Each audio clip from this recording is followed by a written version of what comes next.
BPMP Provinsi Kalimantan Timur mempersembahkan Siniar Kesah Etam,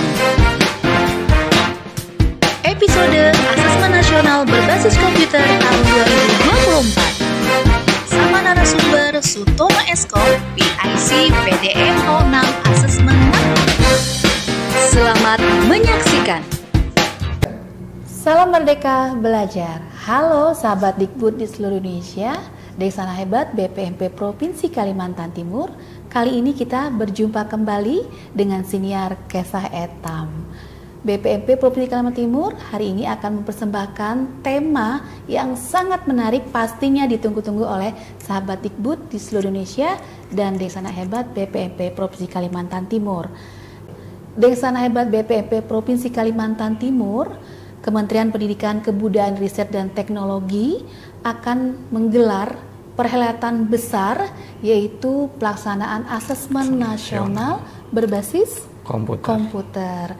Dan saat ini kita akan bersama dengan narasumber kita dari tim PDM 06 Asesmen Nasional dan Survei Lingkungan Belajar. Oke.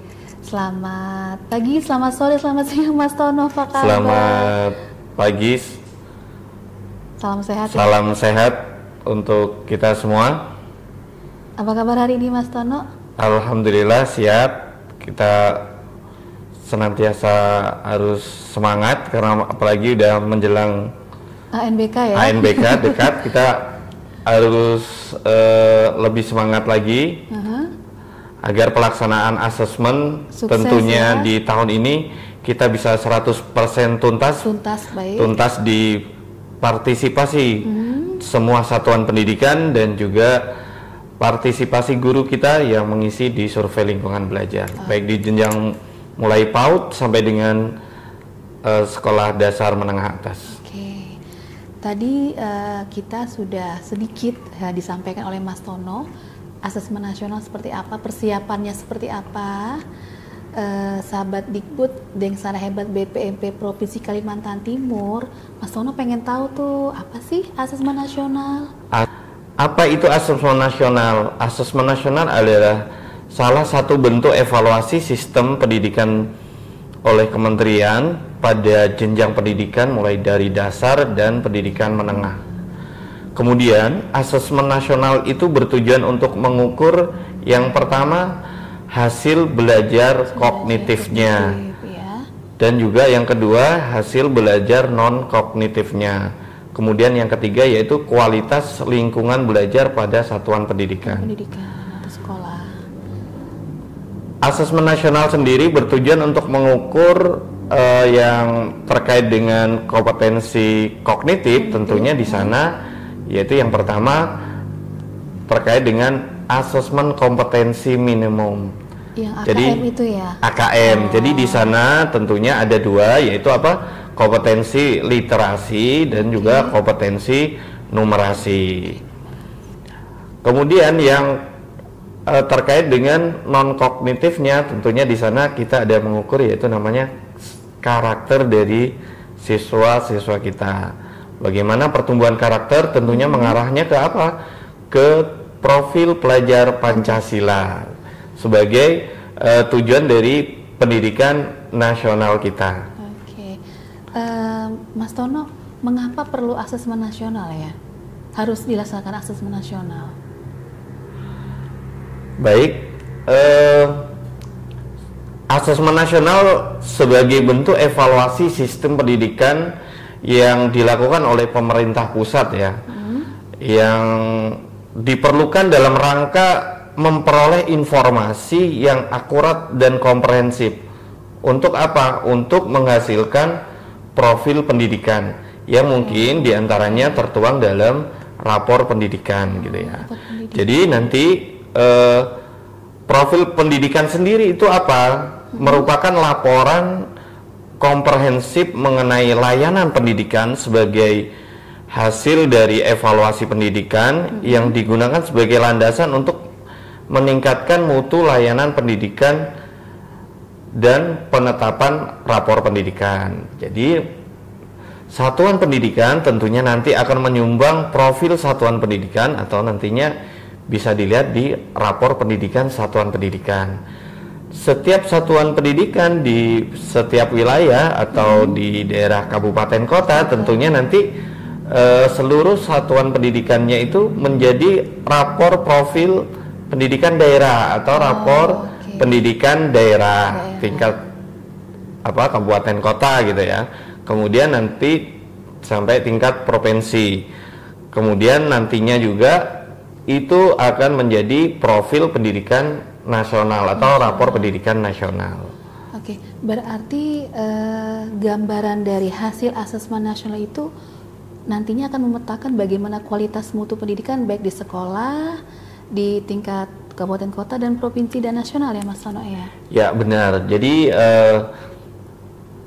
untuk dari hasil asesmen sendiri tentunya salah satu sumber yang menjadi acuan atau sumber data yang untuk ditampilkan atau diwujudkan dalam rapor pendidikan. Jadi rapor pendidikan itu sumbernya bukan hanya dari asesmen aja, tapi juga pertama sumbernya memang asesmen nasional. Di sana tentunya terkait dengan AKM-nya, kemudian terkait dengan karakter dan lingkungan belajarnya bagaimana. Kemudian untuk data-data yang lain tentunya itu akan bersumber dari satu data kita yaitu data pendidikan yaitu data Dapodi. Dan juga data-data yang lain yang nantinya dari BPS yang nantinya akan dikolaborasikan sehingga menjadi rapor pendidikan yang menjadi acuan kita dalam perencanaan berbasis data.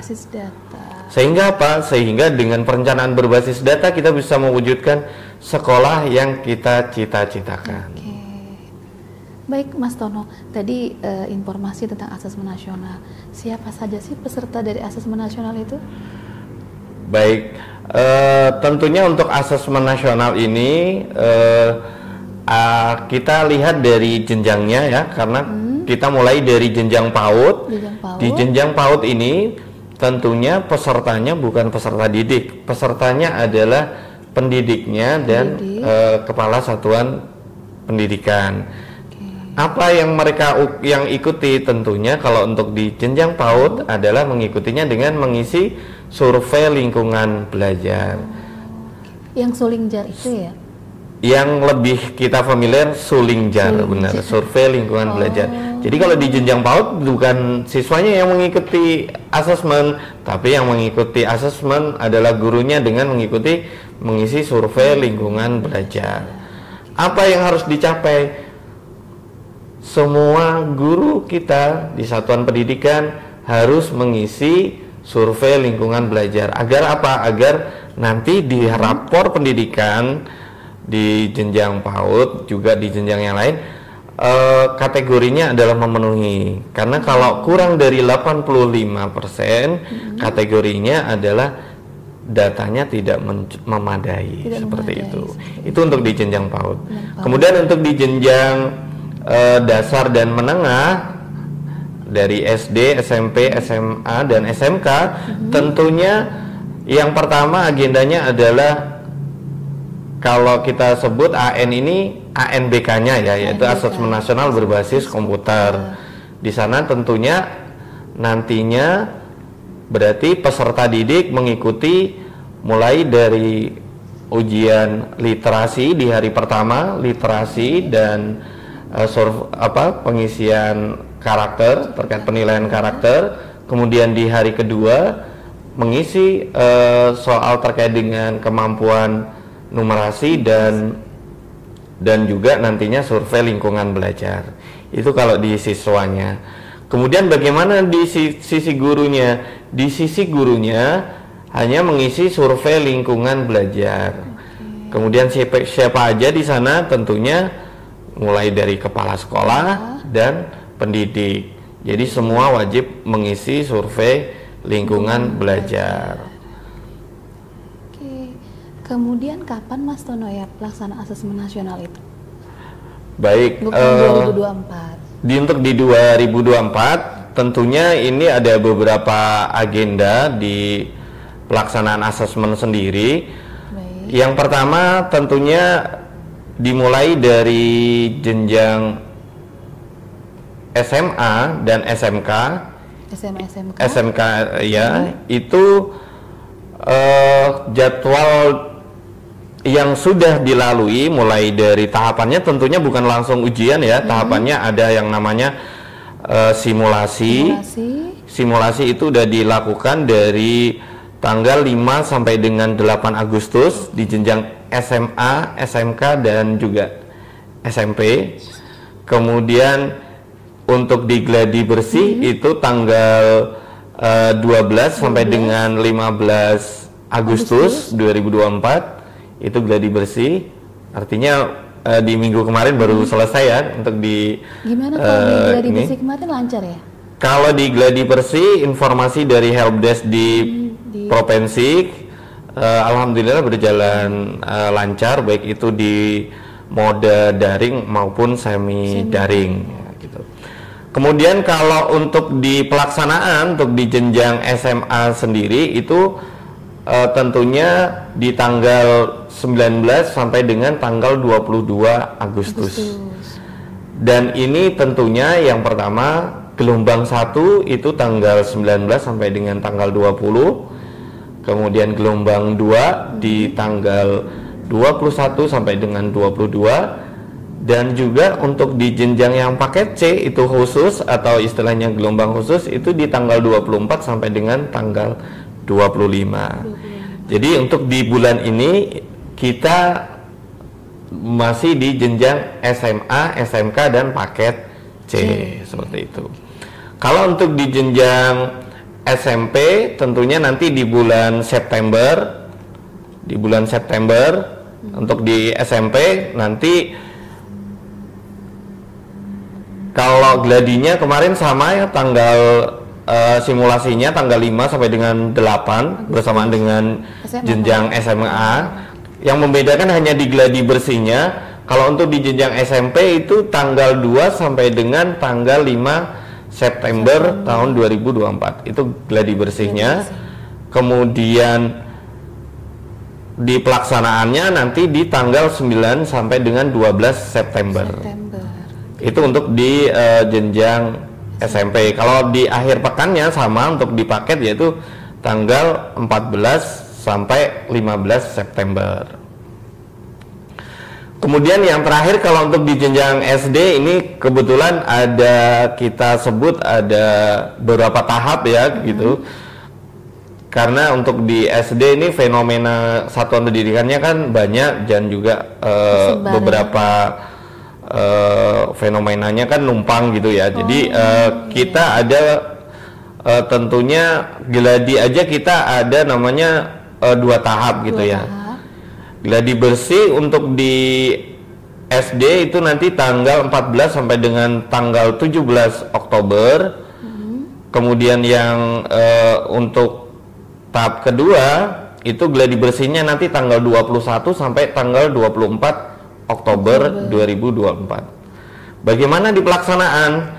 Kalau untuk di pelaksanaan sendiri untuk di jenjang SD itu dimulai tanggal 28 Oktober itu yang tahap 1 sampai dengan tanggal 31 Oktober 2024.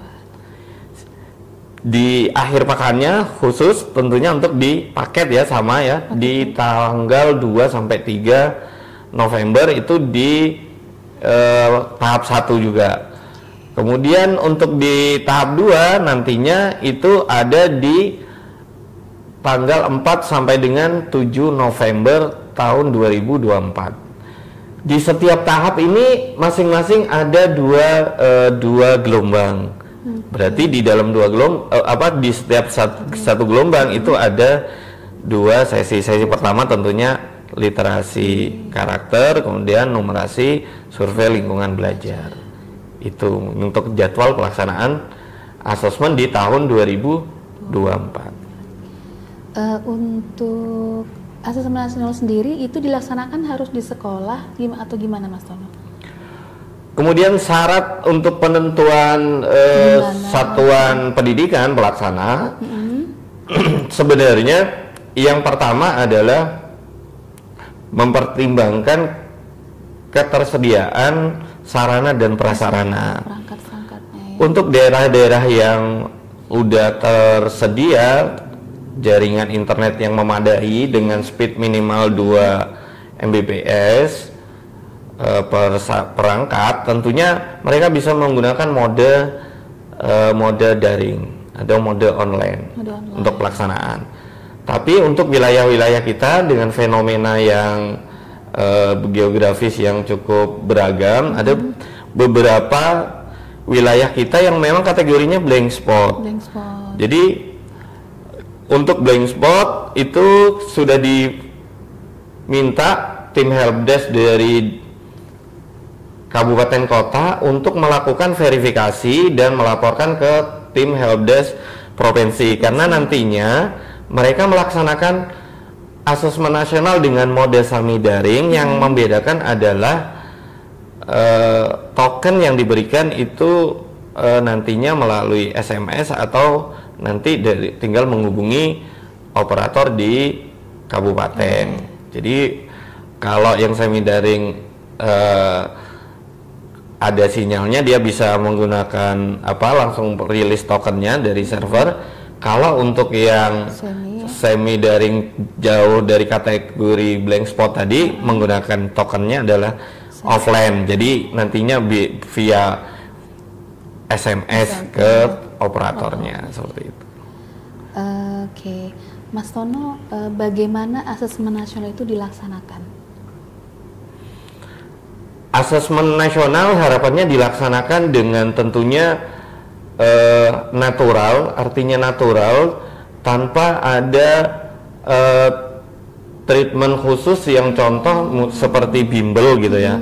Karena apa? Karena harapan kita hasil dari asesmen ini natural sehingga mencerminkan proses belajar yang peserta didik alami di satuan pendidikan. Berarti nggak boleh ya di bimbel ditambahin jam mengajar?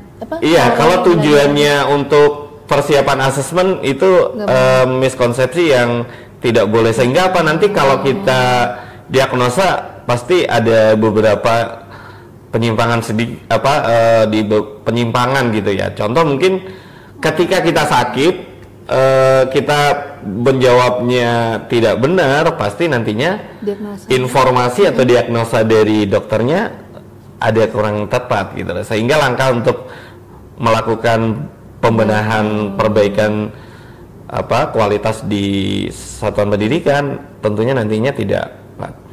Jadi laksanakan asesmen nasional dengan natural, dengan tanpa ada tekanan, artinya mengalir aja, natural.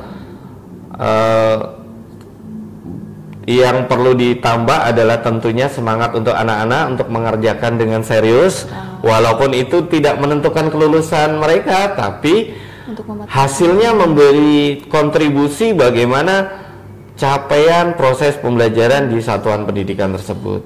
Sehingga dengan kita bersungguh-sungguh, artinya hasilnya juga natural, sehingga apa? Sehingga proses perbaikan bisa lebih tepat gitu. Yang perlu dilakukan tentunya untuk di anak-anak, tentunya bagaimana anak-anak bisa rileks, kemudian bisa hadir 100% hadir untuk mengikuti kegiatan asesmen. Bagaimana Pak ketika ada yang sakit, tentunya nanti ketika capaiannya belum mencapai 85, kita pasti akan menginfokan ke kabupaten kota kategori satuan pendidikan yang kurang dari 85% untuk mengikuti di ujian susulan. Jadi nanti harapannya masih ada di luar jadwal ini ada satu lagi jadwal ujian susulan. Oke, Mas Tono, kalau jenjang SD itu berapa peserta yang mengikuti asesmen untuk peserta didik? Baik, untuk penjaringan datanya tentunya kita sudah melalui data Dapodik. Kemudian nanti akan masuk namanya di BioAN. Dari BioAN ini nanti Setelah diverifikasi baru tergenerate namanya DNS. Setelah mendapat persetujuan dari kabupaten kota dan satuan pendidikan, nantinya akan menjadi DNT.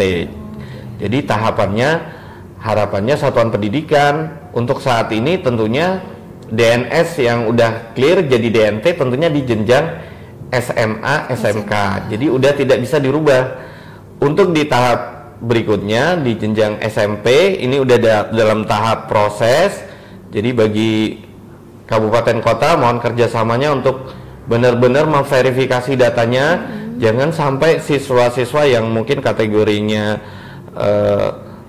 dalam artian kebetulan kita ada beberapa yang satuan pendidikan inklusi, harapannya yang kategori siswa-siswa inklusi tadi tidak masuk dalam sampel gitu. Jadi ini juga yang perlu diperhatikan oleh satuan pendidikan juga. Jadi untuk siswa asesmen yang kategori inklusi, mereka harus diberi tanda atau di flagging di data Dapodiknya dan di BIOAN sehingga tidak masuk dalam sampel asesmen. Apalagi kalau ternyata nanti kategorinya kebutuhannya ada bukan hanya satu gitu, keistimewaannya.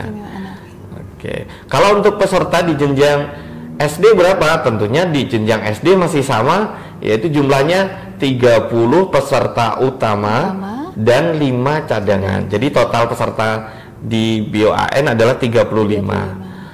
Kemudian untuk di jenjang SMP, SMA dan SMK pesertanya berjumlah 45 untuk pesertanya utama, kemudian 5 cadangan. Jadi ada di BIOAN 50 peserta. Bagaimana ketika peserta di satuan pendidikan yang jumlah satuan siswanya tidak cukup? Langsung berarti seluruh pesertanya wajib mengikuti asesmen gitu tanpa sampel lagi. Seperti itu. Oke, baik Mas Tono. Untuk memperkuat pesan dari pelaksanaan asesmen nasional agar berjalan dengan lancar dan sukses, khususnya di Provinsi Kalimantan Timur, Mas Tono boleh diberikan penguatan lagi apa yang harus kita persiapkan? Baik, khususnya untuk Bapak Ibu semua, baik itu di teman-teman di helpdesk provinsi, kemudian helpdesk di kabupaten kota, teman-teman operator, teknisi dan proktor di satuan pendidikan, senantiasa berkoordinasi dan senantiasa kita harus memantau info di laman web ANBK. Informasi terupdate sudah diupdate oleh tim pusat di laman tersebut. Pastikan Bapak Ibu mengikuti jadwal sesuai dengan yang udah dijadwalkan. Kalau Bapak Ibu udah menjadwalkan di gelombang 1, pastikan untuk mengikuti di gelombang 1, kemudian di gelombang 2 ya berarti ikut di gelombang 2. Kemudian bagaimana teman-teman sudah bekerja keras untuk mendampingi satuan pendidikan, mudah-mudahan dalam pelaksanaan kita bergotong royong untuk mensukseskan terkait dengan pelaksanaan asesmen nasional ini. Kuncinya satu, kita bekerja sama untuk apa? Untuk 100% peserta kita, 100% apa? 100% partisipasi peserta didik mengikuti asesmen nasional dan 100% pendidik dan tenaga pendidikannya mengisi survei lingkungan belajar. Sehingga apa? Sehingga masing-masing dari satuan pendidikan tersebut bisa memberi kontribusi ke satuan pendidikannya, sehingga memberikan nilai yang terbaik untuk satuan pendidikannya, sehingga menjadi rapor pendidikan di kabupaten kotanya masing-masing. Mudah-mudahan tahun ini kita bisa mencapai delta asesmen kita atau delta capaian rapor pendidikan kita meningkat. Terima kasih dukungan semua teman-teman, mulai dari proktor, teknisi, dan di kabupaten juga tim teknis dan proktor di provinsi, anggota semua dari yang terlibat, juga Bapak Kabid, kemudian juga baik Kabid mulai dari Dinas Pendidikan di kabupaten kota dan provinsi, juga Kepala Dinas Kabupaten kota dan provinsi. Terima kasih dukungannya. Mudah-mudahan apa yang kita cita-citakan bisa kita capai targetnya, dan Kalimantan Timur bisa mengulang di tahun kemarin, kita bisa 100% tuntas semua. Itu Bu. Oke. Ya. Oke, terima kasih Mas Sutono, PIC dari PDM 06. Sahabat Dikbud di seluruh Indonesia, Deng Sana Hebat BPMP Provinsi Kalimantan Timur. Sekali lagi terima kasih Mas Sutono. Terima kasih untuk semuanya, dan jangan lupa saksikan kembali Kisah Etam podcast persembahan BPMP Provinsi Kalimantan Timur di agenda berikutnya. Salam Nusantara Baru, Indonesia Maju. Terima kasih telah menyaksikan. Nantikan episode selanjutnya.